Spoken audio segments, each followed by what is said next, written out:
Everything you've been taught about love is backwards. You've been led to believe that love is a feeling you simply fall into, discover, or eventually lose. You were told to chase butterflies, follow your heart, and wait for that magical moment when love suddenly appears. But here's a truth that can completely transform the way you approach relationships for the rest of your life. Love isn't something that just happens to you. Love is something you actively do.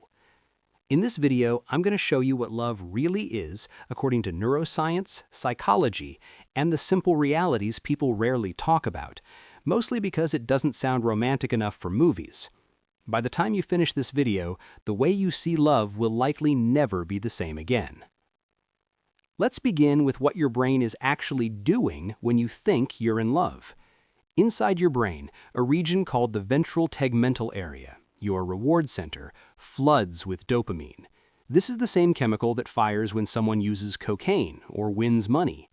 Research shows that even looking at pictures of a person you're romantically attracted to activates the same reward circuits that addictive substances do. That rush of euphoria you call love is essentially a dopamine-driven experience.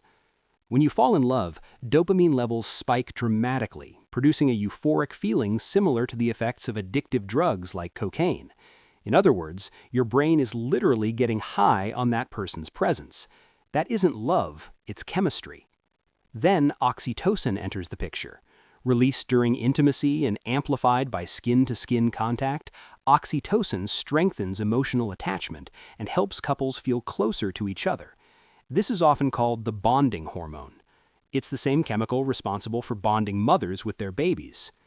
Add vasopressin to support long-term commitment behaviors, mix in elevated cortisol, which creates that anxious, obsessive focus on the other person, and you have what society commonly calls falling in love.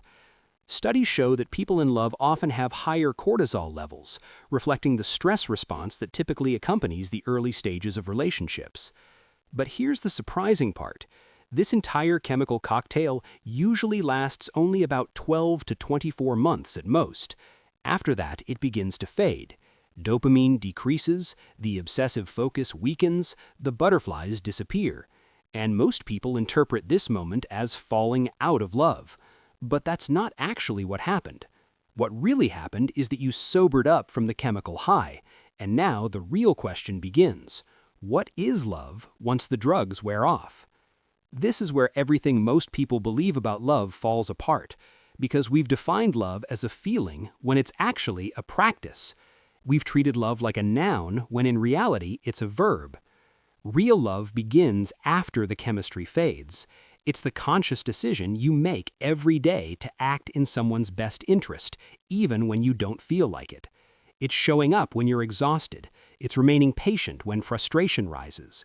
It's choosing their well-being even when it conflicts with your convenience. Love is what you do when dopamine is no longer doing the work for you. Let me make this clearer. When your partner is sick and needs care, there's no dopamine reward for cleaning up vomit or making soup at 3 a.m. But that's love.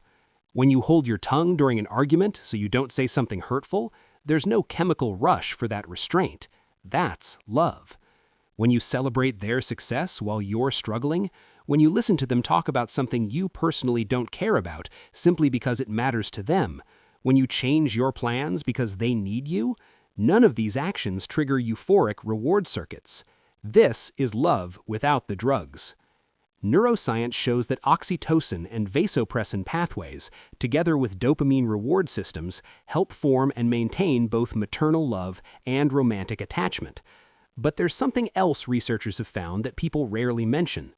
Individuals in long-term happy marriages still show activity in the same dopamine-rich reward regions associated with early-stage love, but they also activate brain areas linked to deep attachment.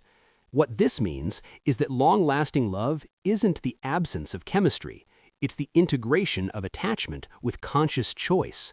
It's teaching your brain to find reward in the practice of loving, not just in the feeling of being in love. Think about it this way. You can feel intense chemistry with someone who is completely wrong for you. Your brain doesn't distinguish between healthy and toxic.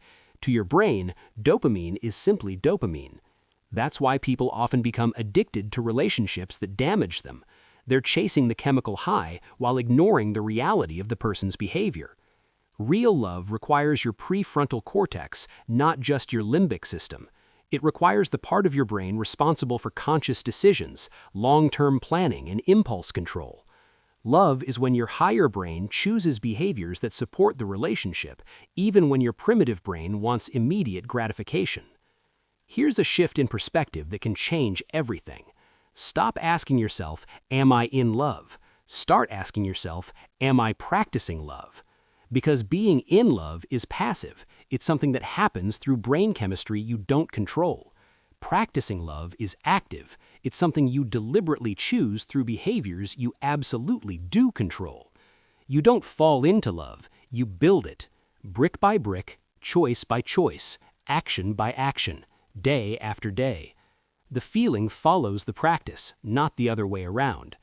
This is one reason arranged marriages and cultures that practice them sometimes report increasing satisfaction over time compared to many romantic marriages in Western societies. Not because arranged marriages are inherently better, but because they begin with the understanding that love is built through commitment and action, rather than discovered through feelings and chemistry. They don't wait to feel love before practicing it. They practice love until the feeling grows. Neuroscience even supports this idea. Sexual intimacy can increase oxytocin levels and stimulate the brain's reward circuits, which may strengthen attraction and desire between partners, sometimes even bringing couples back to feelings similar to early-stage relationship excitement. In other words, the actions can recreate the feelings. The chemistry can follow the behavior. Now think about what this means in real life. That relationship where you thought you fell out of love, you probably didn't fall out, you stopped practicing. The small daily behaviors that build connection slowly disappeared. You waited to feel loving before acting loving instead of acting loving until the feeling returned. And that person you don't feel strong chemistry with, but they treat you incredibly well? Chemistry can grow through consistent loving behavior over time. Bonding involves bottom-up processes where attachment-related behaviors activate the brain's bonding systems and neuroendocrine responses. You don't need fireworks at the beginning. You need commitment to the practice. And that person you overwhelmingly have chemistry with, but they treat you poorly? That intense chemistry is simply your brain chasing a high. It isn't love, it's addiction directed at a person rather than a substance. This reframing changes how you choose partners. Instead of chasing feelings, you begin evaluating behavior. Can this person practice love even when they don't feel like it? Do they show up consistently? Do they choose your well-being? Are they willing to do the work when chemistry fades? Because here's a difficult truth. Anyone can love you when dopamine is flowing. Real love is revealed when it isn't. This is also why love at first sight is neurologically impossible. What you experience in that moment is attraction at first sight, lust at first sight, or a powerful chemical reaction at first sight. But love itself requires time, repeated behaviors, and conscious choices.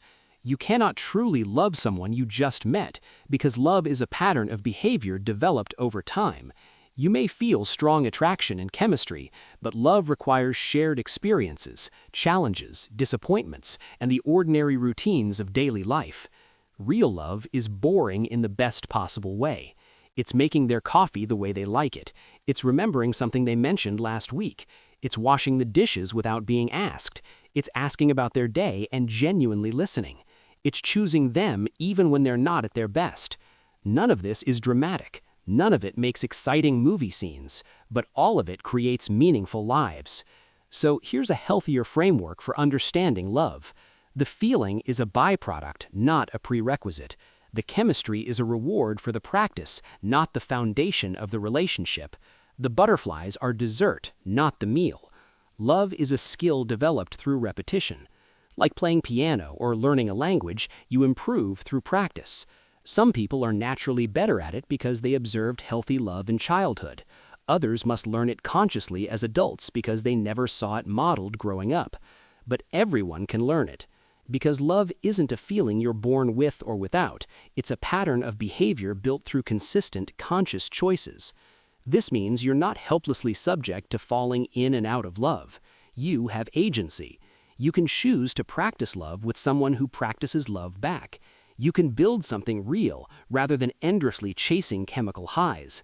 And when the initial dopamine rush fades, instead of believing you've fallen out of love, you can recognize that you're entering real love, the kind that lasts because it's built on behavior rather than temporary brain chemistry. So stop waiting to feel loving before acting loving. Start acting loving and watch the feeling follow. Stop searching for someone who simply makes you feel love. Start looking for someone who practices love consistently. Stop believing love is something that just happens to you. Understand that love is something you do. This shift in perspective can save you from wasting years chasing chemistry with incompatible people. It can help you build something real with someone who truly fits your life. And it will make you worth loving because you'll finally understand what love actually